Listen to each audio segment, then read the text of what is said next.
Hello, everybody. Welcome into Sports by GSMC Podcast Network. I am your host, Jeremy Lapidus. Today, we have a lot of football to go over. We're going to go over some of the big news coming out of training camp, some quarterback situations, including Tua Tagovailoa had an interview yesterday with the Dan Lebitard Show, where he sounded off on his former head coach, Brian Flores. We're going to talk about what he had to say and what the fallout from that has been. We'll also talk a little bit about Daniel Jones.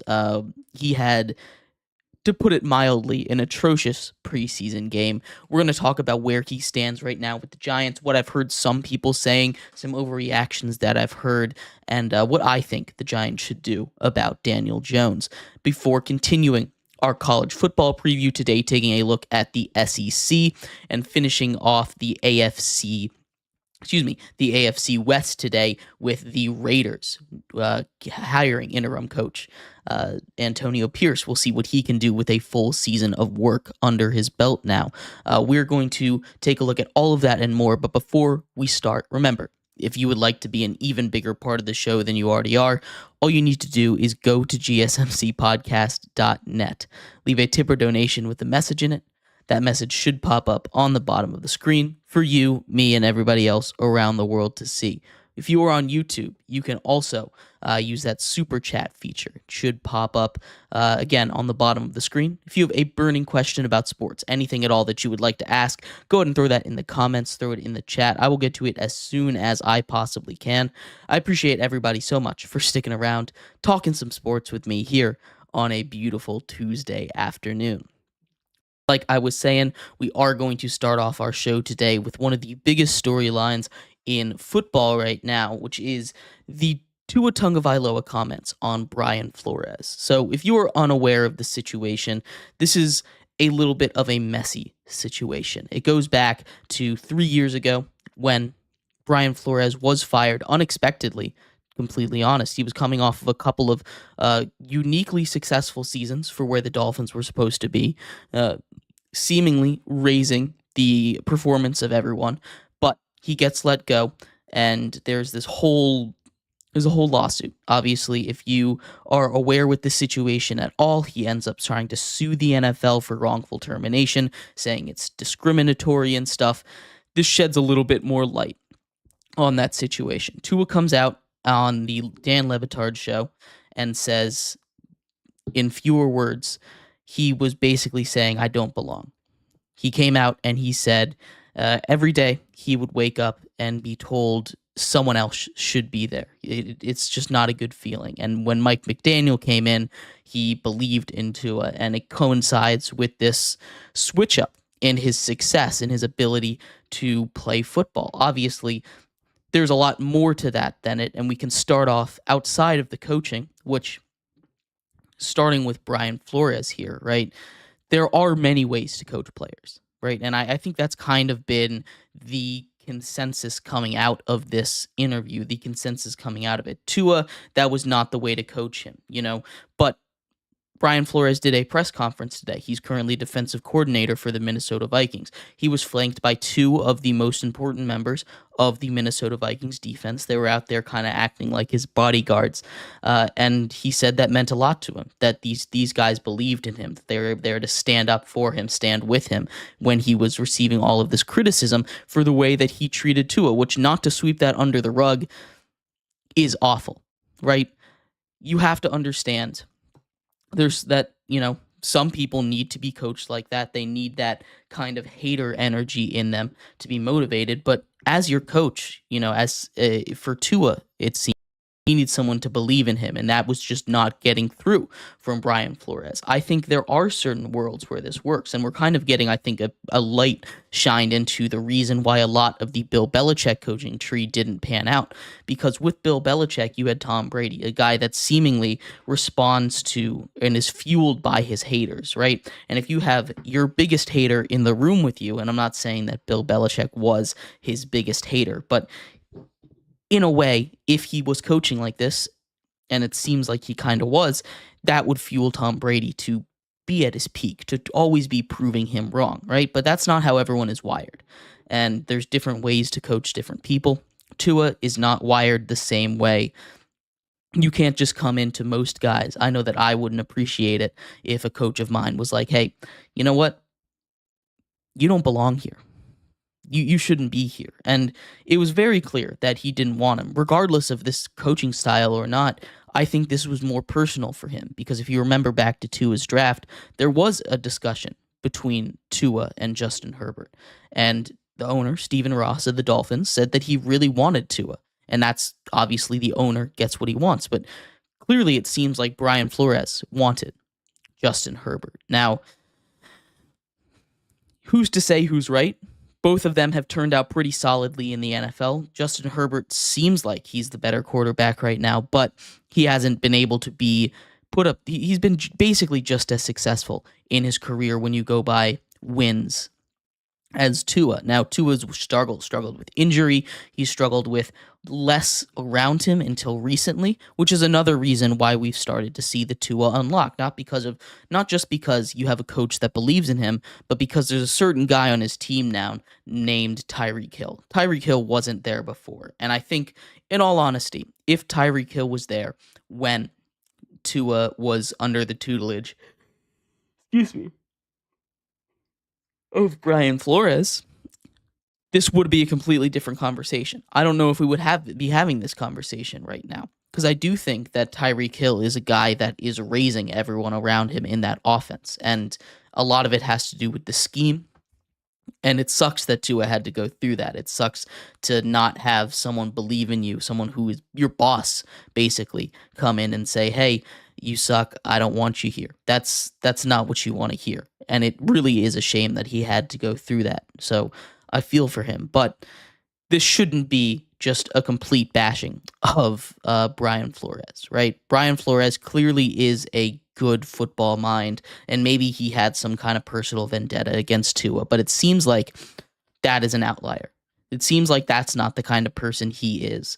It seems like, again, from the press conference that happened today with a couple of his Vikings teammates, or couple of the Vikings players that play under him, supporting him at that press conference, that this is not the way it is. And it didn't seem like there was a lot of bad blood in Miami when he left originally. Now, this is why they ended up firing him.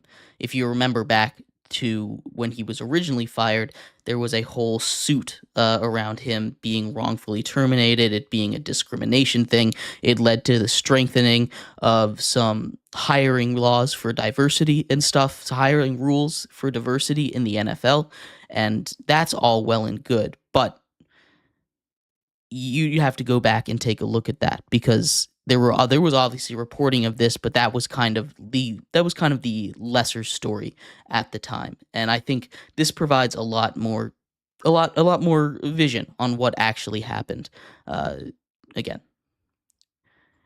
time heals all wounds. It doesn't seem like those two are ever going to be very good friends, and it sucks that had to happen between them. But I do believe that this is something that, helped Tua in the long run. Being able to get out of that system, get his confidence back. We get to see how he has evolved and into the player that he is today. A guy making over $50 million. Huge contract. Miami obviously believes in him, and there's multiple different ways, again, to coach football team, to run a football team. And the jury's still out on Tua, honestly. But it's not a good way to treat your players. It really isn't. But it doesn't seem like he's like that with everyone. Again, he's getting plenty of support from current players that he is coaching right now. So we'll see what happens in the aftermath of this as we continue to learn more, as the story continues to develop. We will keep you updated on all of the Tua Brian Flores drama. But we're going to take a quick break here. When we come back, we're going to move on to a little bit more quarterback news, talk a little bit about Daniel Jones and the New York Giants. He had, to put it lightly, a very bad preseason game against the Texans, returning from an injury. We'll talk about what some people are saying. I heard a couple of crazy things come out of the mouths of people like Ocho today. So we'll talk a little bit about that and more right here on Sports by GSMC Podcast Network.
Welcome back to Sports by GSMC Podcast Network. I'm your host, Jeremy Lapidus. If you are just tuning in, we just finished talking a little bit about the Tua Brian Flores situation, with Tua coming out about his mistreatment under Brian Flores, talking a little bit about both sides there. In this segment here, we're going to continue our quarterback coverage, talking a little bit about Daniel Jones and the New York Giants. For those who are unaware, Daniel Jones just finished his first action since coming back from a torn ACL. Basically, about 5 weeks into last year, he had his first real football action, and it didn't really go too well. Now, there is a lot of overreaction, and we're going to talk about that in just a second. But before we do, remember, if you would like to be an even bigger part of the show than you already are, all you need to do is go to GSMCpodcast.net, or if you are on YouTube, you can leave a super chat. If you do either of those two things, a message should pop up on the bottom of the screen for you, me, and everybody else around the world to see. If you do have a burning question about sports, anything at all that you would like to ask, go and throw that in the comments. Throw it in the chat. I will get to it as soon as I possibly can. I appreciate everybody so much for sticking around, talking some sports with me here on a beautiful Tuesday afternoon. But like I was saying, in this segment here, we are going to cover a little bit about Daniel Jones. The Daniel Jones backlash. I have stayed a little quiet about it. I don't want to sound biased. As you can see from behind me here, I am a New York Giants fan. I got my Giants poster up there, but I'm going to come at you and be as unbiased as I possibly can. Daniel Jones, while he is not the world's greatest quarterback, and while he definitely does deserve to have some form of criticism for how he played, 2 interceptions in his first time back, a couple of bad interceptions as well, one at the goal line that was returned for a pick 6, trying to get out of a safety, obviously not the way that you want it to go on your return back. But we have to remember, first of all, this is his first football action in almost a year, full speed. He's coming off of a major injury.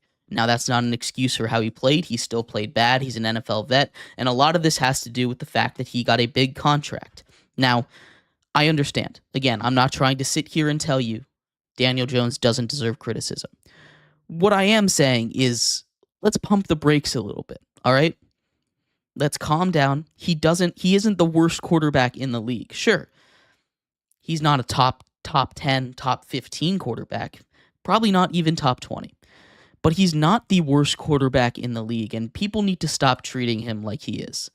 Daniel Jones is what he is. Did he deserve that $40 million contract that he got? No. But as we've been talking about with these quarterbacks that have been getting contracts this season, do they deserve it? Do they deserve these $50 million contracts? Does Tua, we just talked about him, deserve a $53 million contract a year? Does Jared Goff deserve a $53 million contract a year? Does Trevor Lawrence deserve a $55 million contract a year? And again, they're not the same, but you can draw some similarities. In a lot of these situations, these quarterbacks kind of figuratively hold these teams hostage, right? In Daniel Jones' instance, he wins a playoff game in his contract season, and it was an incredible playoff game nonetheless. He turns that into a contract, which, if you look around the league for quarterbacks, that contract is really good for the Giants right now. And I know it doesn't seem like it. He signed it. This is the second year of that contract. He got injured after starting off poorly in the beginning of the first year of that contract. Again, offensive line was awful receiving room, but he gets injured.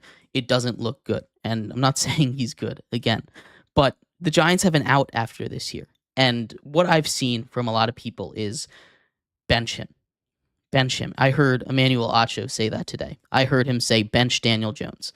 And I understand criticism. I understand he's not great. And I understand the Giants are about 80% likely to move on with Daniel Jones after this season because they have an out after. It was a 4-year, $160 million contract, but they have an out after 2 years. And that's why I was a big fan of this contract when they gave it to him. Because yes, they kind of were obligated to give Daniel Jones a contract after he won a playoff game.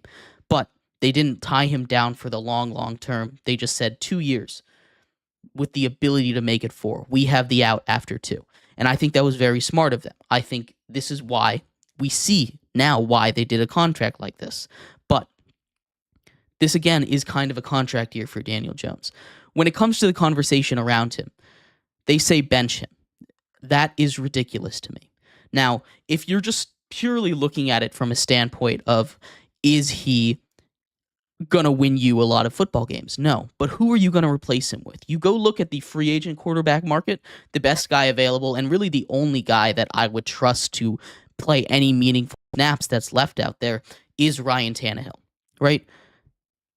Is Ryan Tannehill really better than Daniel Jones? I would argue they're on the same level at best. I think Daniel Jones has more upside with his rushing. He's got a stronger arm, I think, and he knows that system better. That's a point for Daniel Jones over Ryan Tannehill. Okay, so if there's no one in free agency, who are you going to play? Are you going to play Drew Lock over Daniel Jones? No. Do you know how he looked in his first preseason game before he got hurt? He looked even worse than Daniel Jones did. He didn't have a single throw. There were a couple of throws in there that Daniel Jones made that were highlight worthy, that were really good. And this has been the thing with Daniel Jones. He has a turnover problem, but he has the arm talent, and we've seen it. Drew Lock forces things into quadruple, triple coverage all the time, and then he got hurt. So no, I don't think he's better than Daniel Jones. The other option, Tommy DeVito. And if you look at some of his numbers, sure, maybe it's better, but he's not better. He doesn't have that rushing upside. He's a very accurate quarterback, and I think he's going to be a very good backup in this league. I actually would advocate for Tommy DeVito to be the backup over Drew Lock. I think if there is going to be a quarterback that gets cut from that room, it should be Drew Lock. I know they went out and signed him, but I think Tommy DeVito is just straight up better than Drew Lock is. There's not someone that you can say, there's not someone in that Giants room that you're in a quarterback controversy with that you can say, hey, this is a guy I think that should play over you. You also have to remember, again, this is a prove-it year for Daniel Jones. This is essentially a contract year for him. The Giants have an out after this year where they would barely be eating any cap. It was a very front-loaded contract. So this is more emphasis for Daniel Jones to go out and perform. And some people need that contract year pressure. Am I going to sit here and tell you that Daniel Jones in 2024 will be a great quarterback? No. But I am saying you need to calm down on him because there are if you put Daniel Jones in a better situation, I think he has all the tools he needs to succeed. The Giants' offensive line was one of the worst and one of the most banged up in football last season. That doesn't help. The offensive line gets better. They're going to get Andrew Thomas back. They bring in Malik Neighbors, and I'm not saying this offense is going to go. I am not. But I do think that we need to calm down the hate on Daniel Jones. It's getting to a point that's kind of ridiculous and out of this world. Saying that guys like Drew Lock are better than him, or saying guys like Save Us Ryan Tannehill, is ridiculous. There is no reason at all for there to be this much backlash on a guy like Daniel Jones. He has done nothing of the sort to deserve this. I think it's just straight up ridiculous. I've heard people say the Giants should go get Mac Jones. What's that going to do? Is that really going to make a difference? It doesn't make sense. Let Daniel Jones ride it out for one more season. Give him a shot. If you look at all the numbers, he has continuously improved every single season that he has played his turnover numbers, and that's always been his biggest weakness. The touchdowns will come with a better offense. Malik Neighbors will absolutely help with that. His ability to run the ball is something that absolutely will keep this offense going as well. I think it's a ridiculous amount of criticism that is on him, and he does deserve criticism. He played awful in that game. I'm not going to sit here and defend him. I'm not going to die on this hill, but this is a ridiculous amount of criticism. I really just don't understand why Daniel Jones gets this amount of hate out of all the quarterbacks in the NFL. But anyway, let me know what you think the Giants should do with him. I think he deserves to get his second year, his shot to finish out this contract this year. But I don't expect it to go too well. Let me know what you think. We're going to take a quick break here. And when we come back, we're going to break down the SEC as college football is right around the corner, begins on Saturday. Week 0 is here. We're going to continue breaking down all of the Power 4 conferences, and Friday we're going to do the Group of 5. So today we're taking a look at the SEC. So stick around for that. We'll be right back here on Sports by GSMC Podcast Network. Looking for your daily fix of sports talk without having to pay for it? GSMC Sports Network is available on YouTube. Just search GSMC Sports Network. Get your fix of daily sports talk shows on YouTube. Absolutely free. NFL, college football, NBA, MLB, MMA, UFC, fantasy football, and so much more. GSMC Sports Network has shows running all day long, with new sports shows starting every 2 hours. Just like on your favorite cable sports channel, except GSMC Sports Network is absolutely free. Just search GSMC Sports Network on YouTube to catch one of your new favorite shows, like the GSMC College Football Podcast, Chip Shot Football Podcast, Hoops and Heels Women's Sports Podcast, GSMC Basketball Podcast, and so many more. Check it out for yourself. GSMC Sports Network, now available on YouTube, absolutely free. Search GSMC Sports Network on YouTube.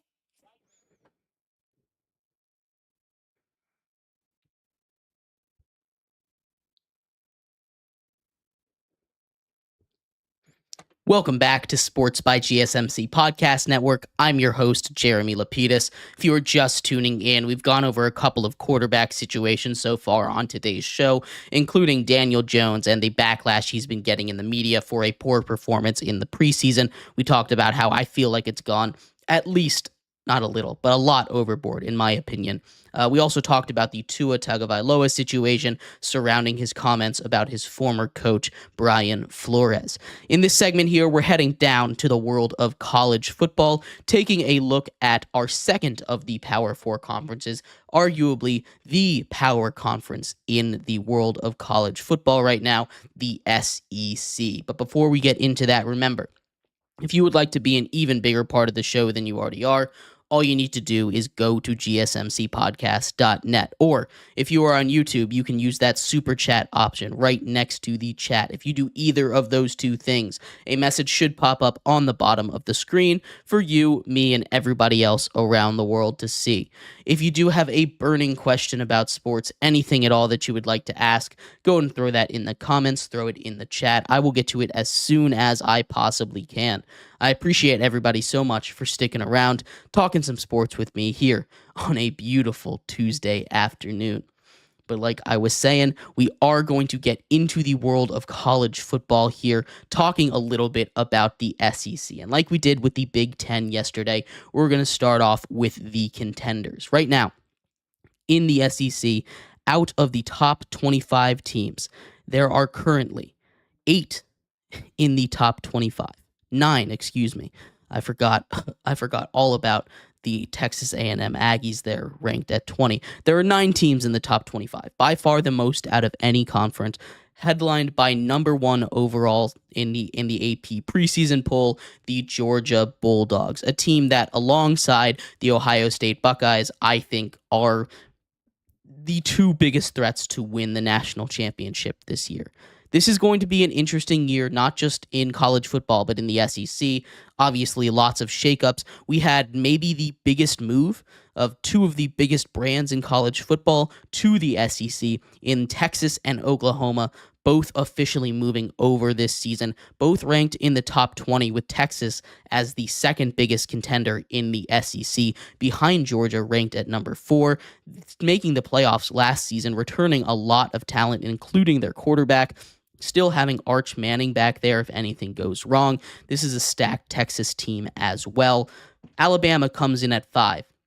I say this is I've constantly referred to this as a new era of college football, not just because this is the first year that we truly get to see NIL in effect, not just because this is the first year within a completely new power structure in college football, not just because this is the first year with a 12-team college football playoff, but because Nick Saban is gone. The Alabama Crimson Tide have a new head coach, bringing in Washington's former head coach, Peter DeBoer, for Coach of the Year, coached the runner-up Washington Huskies last season, and now is in charge of the number 5 Alabama Crimson Tide. We've seen Alabama's dynasty kind of, I won't say crumble, but take a little bit of a hit in recent years. Nick Saban steps down. I'm very curious to see how much of a difference this Alabama team is from the Alabama teams of past now that we have a different coach in the building. I do have a friend that goes to Alabama, and everything is still Nick Saban over there, so not much has changed, it seems. That's sitting at number 5. Right behind them at number 6, we have the Ole Miss Rebels. This is a team that has a high-flying offense. If the defense can get it going this season, they could make a lot of noise and produce maybe all the way through the 12-team playoff. It's a lot of teams in the top 10 there. Continuing just outside the top 10, though, is the Missouri Tigers, and they are a team that shocked a lot of people last season. Again, they're returning a lot of talent. This is a team that could be really good. They almost made the SEC championship game last year. If they were able to hold off Georgia near the end of the season, they would have been able to compete for an SEC championship, which is crazy for the Mizzou Tigers, not usually the powerhouse in football, at least not for a long time. But here they are sitting at 11, ahead of teams like the 13th ranked LSU Tigers, who are always going to be just great at football. Obviously, that environment is impossible to play in, especially on a primetime game, but they lost Heisman-winning quarterback Jaden Daniels to the draft, along with a lot of talent. They do have the ability to replace it. They should still be really good, but as far as competing for the playoffs, I'm not quite sure if that's in their blood. At 15, we have the Tennessee Volunteers, another school that I think is just not going to be able to sniff the playoffs. I don't quite believe in all of their pieces here. The coaching staff is really good as always, but we'll see what happens. 16, Oklahoma, the second of the newbies. This should be a really fun season. I'm curious to see how these new teams mesh with the SEC. Obviously, they do play in the SEC. They do play SEC games every once in a while, but a full SEC schedule as opposed to a Big 12 schedule, I am really curious to see how that is going to affect their record. How this is going to determine if they are SEC caliber teams. Now, Texas, I'm not too worried about. Oklahoma, I'm a little more concerned if they can keep up with a full slate of SEC teams. And rounding out the top 25 for this conference, we have the Texas A&M Aggies. Again, they took a little bit of a hit. The receiving core isn't quite where you want it to be, but this is a team that is really good at recruiting, whether that be through NIL or other measures. This team had a really good recruiting class yet again. It's a lot of teams in the top 25. In fact, you have more teams in the top 25 than outside of it. Teams that are outside the top 25 that I think that could make some noise, though, starting with the South Carolina Gamecocks. The South Carolina is one of the main reasons that Clemson is not in the SEC currently. They're dealing with their whole thing with the ACC, which we'll talk about later on this week. But don't count them out. South Carolina's got a solid team over there. If there's any team out that's in the SEC that is outside of the top 25 that I think could make some noise, it's definitely them. Now, again, the SEC is stacked, and I don't think that it's going to be that much different than what people are suspecting. I think the main two threats in the SEC this season continue to be Georgia and Texas. Those two teams were on the top of the heap last year. Alabama is thrown in there. I'm a little more wary about them because they no longer have Nick Saban, but I'm curious to see how this team is going to respond to losing their coach. I think they might struggle a little bit. Obviously, they did lose a little bit of prestige when you lose the greatest coach in the history of college football. But I do think Georgia is going to take home this SEC title this year. They're not going easy. They're ranked number 1 for a reason. Kirby Smart continues to bring in great recruiting classes every single season, that at least in recent memory, and they are dominant. I do think that them and Ohio State are the two shining stars of college football this season. I honestly wouldn't be shocked if that's the championship game for the national championship, those two teams. But as far as that 12-team playoff goes, obviously you're going to get the SEC champion. You're going to get the SEC runner-up in that 12-team playoff. That's a minimum of 2 teams that make it. We've said we had 3 teams from the Big Ten. I think there's a real shot we get 4 from the SEC. That takes up 7 of the slots. You're going to get the champion from the other 2 power conferences, as well as the representative from the group of 5, which just leaves 2 extra spots to split between the other 2 conferences, which sounds about right. Now, is there a world where there's 5 SEC teams that get in? I don't think so. I think it's going to be too cannibalized in the SEC for that to happen outside of the top 2-3 schools. I think we will get 4, though. I think Texas, Georgia are a lock to get in. I could absolutely see Ole Miss and Alabama getting in as well, although don't count out the Mizzou Tigers. I think they're a team that might surprise some people, maybe be that 4th team for the SEC to sneak in outside of the championship game. But let me know what you think, what's going to happen in the SEC. I'd love to hear your guys' thoughts on all of this. We're going to take a quick break here. When we come back, we are going to continue our series of previewing every single NFL team. Today, finishing out the AFC West, talking about the Las Vegas Raiders. All their changes, everything that went on with them in the offseason. We'll give them a grade in just a second, so stick around for that. We'll be right back here on Sports by GSMC Podcast Network.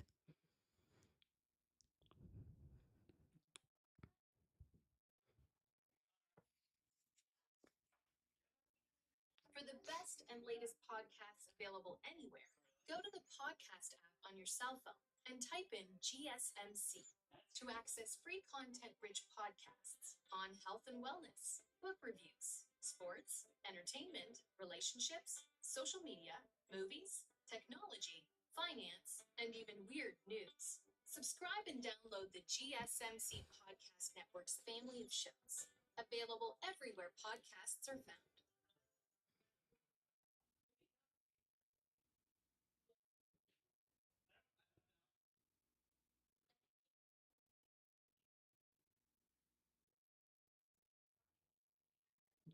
Welcome back to Sports by GSMC Podcast Network. I'm your host, Jeremy Lapidus. If you're just tuning in, we just finished going over the preview of the SEC with college football starting officially on Saturday. I cannot wait for football every single weekend through the Super Bowl starting officially this weekend.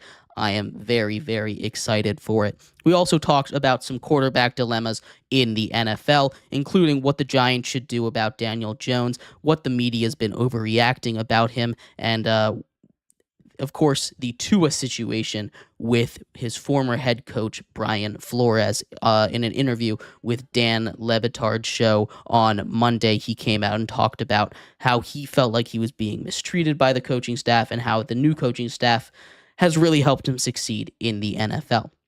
Talked about all of that, but in this segment, we're continuing our coverage of every single NFL team as we count down the days until the NFL season officially kicks off. That's right, just 9 days away, I believe, or excuse me, a little bit longer than that, but we are almost to the NFL season. Thursday night football kickoff between the Chiefs and the Ravens, but today, we take a look at the Raiders, finishing off the AFC West. We're going to do a whole division recap as well, but in this segment, we're starting with their off-season. But before we get into that, remember, if you would like to be an even bigger part of the show than you already are, all you need to do is go to GSMCPodcast.net, or if you are on YouTube, you can use that super chat feature. It should be right next to the chat box. If you do either of those two things, a message should pop up on the bottom of the screen for you, me, and everybody else around the world to see. If you do have a burning question about sports, anything at all that you would like to ask, go and throw that in the comments, throw it in the chat. I appreciate anything you do have to say. I appreciate everybody for sticking around, talking some sports with me here on a beautiful Tuesday afternoon. But like I was saying, we are going to continue our coverage of every single NFL team today, talking about the Las Vegas Raiders. The Raiders had quite the interesting season last year. They had Josh McDaniels as their head coach, let him go mid-season, bring in as interim head coach former Giants linebacker Antonio Pierce. He united that team under rookie quarterback Aiden O'Connell. They went 5-4 in his tenure. A solid start for that team. It was a much easier schedule than it was this year, and we'll do the schedule stuff a little bit in our fifth and final segment here today. But Antonio Pierce gets brought on as the official full-time head coach, after a successful interim run. It's not something we usually see. It's very rare in the NFL nowadays for the interim coach to be hired as the coach afterwards. And we thought that would happen with Rich Bisaccia with the Raiders last time. They didn't make the same mistake again. They listened to the players, listened to the fans. Antonio Pierce is the official head coach now. A lot of that had to do with star pass rusher and potential defensive player of the year, Max Crosby, saying he'd request a trade if they didn't hire Antonio Pierce. So that's a really good sign off the bat. Before we get into any kind of analysis about what they did this offseason, that is a great, great sign that the players want that coach to be there. That is only going to build camaraderie, and having a happy locker room is a huge component to being successful in any kind of sports league. But the Raiders still have a lot of work to do. They weren't the greatest team last year. They had a lot of issues, and they weren't all solved. They let Josh Jacobs walk, instead passing the rock over to Zamir White, who was a rookie last season, who in 4 games starting rushed for almost 400 yards.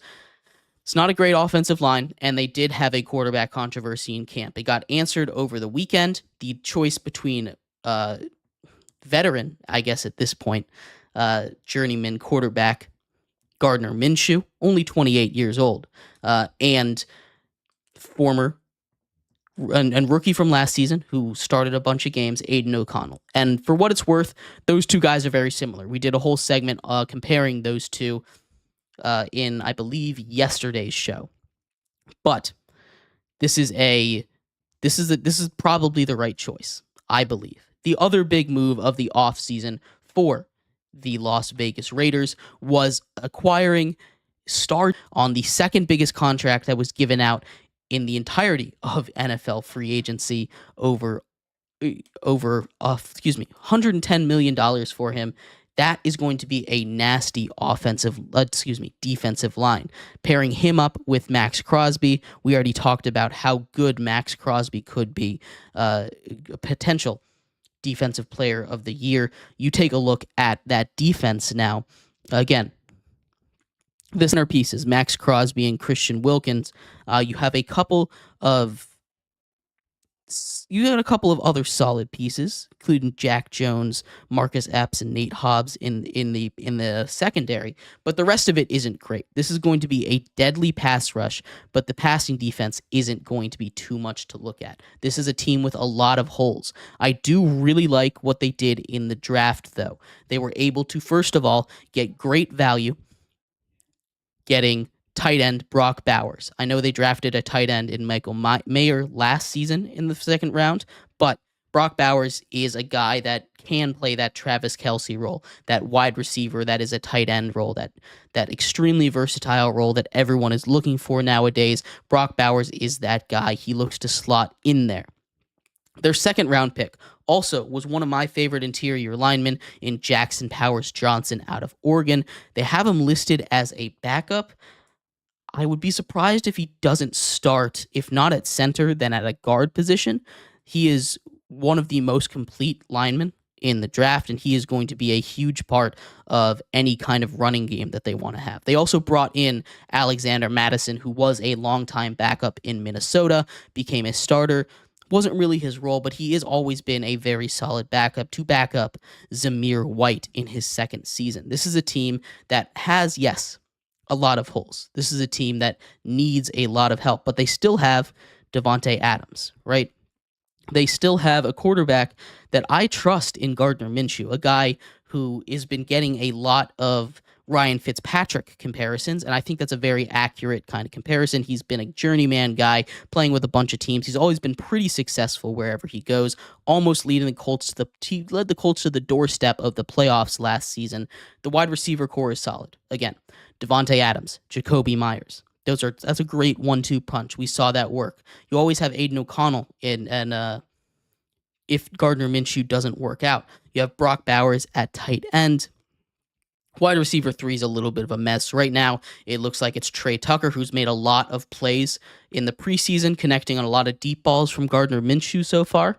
But this is an offense that always was more powerful than its defense. The success of this season is going to be how the defense, and more specifically, the pass defense plays.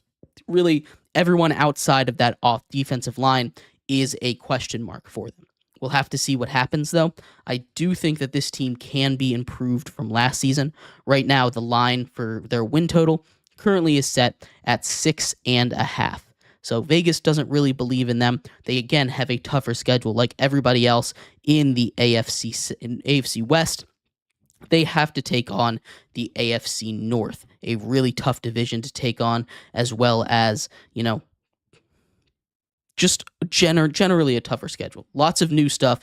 I think this is a team that did really solid in the offseason. Again, their draft was one of my favorites. They didn't do too much as far as free agency goes, so I can't give them a super high grade.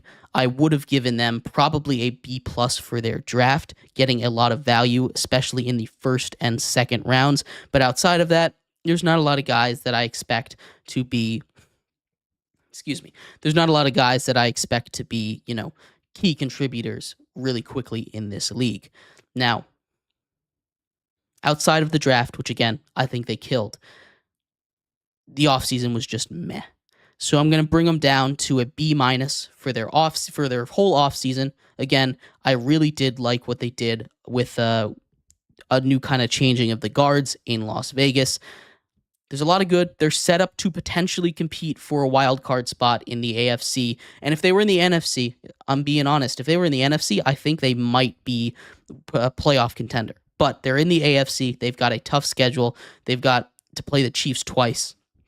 And that's never easy, even though they were able to beat the Chiefs in December, which was shocking. But We will see what happens this season. We're going to take a quick break here, and when we come back, we are going to go over their schedule. We're going to see if they can break that 6.5 win margin and see if they can crack their way into a tough AFC playoff. So stick around for that. We'll be right back here on Sports by GSMC Podcast Network.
Welcome back to Sports by GSMC Podcast Network. I am your host, Jeremy Lapidus. If you are just tuning in, we just finished talking about the Las Vegas Raiders off-season. I gave them a B-. They had a great draft. We're kind of quiet otherwise. In this segment, we're going to go through all 18 weeks, all 17 games for the Las Vegas Raiders, as well as going over what we have for a prediction for the AFC West, in this segment. But before we do all of that, remember, if you would like to be an even bigger part of the show than you already are, all you have to do is go to GSMCPodcast.net. Or if you are on YouTube, you can use that super chat feature. If you do either of those two things, a message should pop up on the bottom of the screen for you, me, and everybody else around the world to see. If you do have a burning question about sports, anything at all that you would like to ask, go ahead and throw that in the comments, throw it in the chat. I will get to it as soon as I possibly can. I appreciate everybody so much for sticking around, talking some sports with me here on a beautiful Tuesday afternoon. But like I was saying, we are going to finish off our show today talking some more about the Las Vegas Raiders. All 17 weeks, all 18 weeks, all 17 games for those Raiders. Vegas has their win total set currently at 6.5. We'll see if they go over or under that. The Las Vegas Raiders, like I alluded to in the last segment, do not have a very easy schedule. I'm going to be honest. They have to take on the entirety of the AFC North. That's what the AFC West drew, as well, as taking on the entirety of the NFC South, which could cause some trouble. That's going to be a division that isn't going to be the easiest. But we'll see what the Raiders are able to do this season. Again, they have a later bye week. Week 10 is probably a solid place to have a bye. At about as middle of the season as you can possibly get. There's a couple of Week 9 buys, but a Week 10 bye is a pretty good draw. We're going to start off their season preview, though. They start off a division game on the road against Jim Harbaugh and the Chargers. The opening game for that regime over there, I think that is going to take a win, although this is two head coaches, officially new head coaches for the first time taking on each other. I think the home team in a division matchup like this will end up taking the cake. I am taking the Chargers to win, and the Raiders start off 0-1. Their second game, they get the Ravens on the road in Baltimore. Derrick Henry, Lamar Jackson. That is not going to be an easy matchup. The Ravens take care of business. They fall to 0-2 on the season. The Raiders do. In week 3, they get the Panthers. Bryce Young, a struggling offensive line that is perfect for new Raider Christian Wilkins and Max Crosby to take care of what they need to. That is their first home game of the year as well. I think they absolutely dominate the Panthers. Bryce Young has no time to throw the ball, and that front four is going to eat. I think they win, improve to 1-2 on the year. Then they get Browns. This is going to be a pretty equal matchup. I think they both have the same strengths and same weaknesses, but this is at home in Vegas, and I think this might be a battle between two guys that are going to fight for the DPOY reward this year in Max Crosby and Myles Garrett. I'm giving this matchup to Max Crosby and the Raiders, though, as they win in Week 4, improve to 2-2 on the year. Then there's another division matchup. They get the Broncos on the road in Mile High. Bo Nix leading the charge here. I think division matchup on the road, I'm giving this one to the Broncos. Week 6 against the Steelers, back at home. Another team that I think is built very similarly to the Raiders, and I think the Raiders have a little more of an idea of what's going on. Again, that quarterback situation with the Steelers is going to drive me and everybody involved with them kind of insane, I think. And I think that's going to be their downfall this season. The Raiders improve to 3-3. Week 7 on the road at the Rams. Another tough test. Matthew Stafford has both Cooper Kupp and Puka Nacua. Those guys, I think, are just going to shred through that Raiders secondary, and I think that's going to be a little bit too much for the Raiders to handle. The Rams win this game. The Raiders fall to 3-4. Then they get their first matchup against the Chiefs. This one is at home. I know that they beat the Chiefs last season in December, but this is a Chiefs team that is better than they were. They have actual weapons on the outside and receiver that they can use. And Patrick Mahomes isn't going to lose to the Raiders twice in a row. I'm taking the Chiefs to win this game. Raiders fall to 3-5. Week 9 at Joe Burrow and the Bengals. The Ravens, again, the Raiders, I just don't think are that level of team. Again, we talk about the weakness in the secondary. I think Jamar Chase, Joe Burrow, T. Higgins, that the last hurrah for that receiving core. They're going to do their thing, win this game against the Raiders. The Raiders fall to 3-6 on the year. Then they get a bye week, a much needed bye, 3-game losing streak heading into the bye. They can regroup, get their bearings straight before they fly down to Miami, a long flight to take on Tua and the Dolphins. And I do think that the Raiders can definitely put up a fight here, but we've talked a lot about the weakness in that secondary. And if there's anyone that can take care of a weak secondary, it's Tyreek Hill. And I think he alone might be too much for the Raiders here. I think the Dolphins are going to take care of business. They win this game. The Raiders fall now to 3-7 on the year. Then they get the Broncos. Another home, this time at home against a division rival. They should take care of business here. I think games against the Broncos, I think, will be competitive. I think the Raiders win this one. They get their 4th win of the year. Next up, against the Kansas City Chiefs, once again, this time in Arrowhead. It's not going to go well.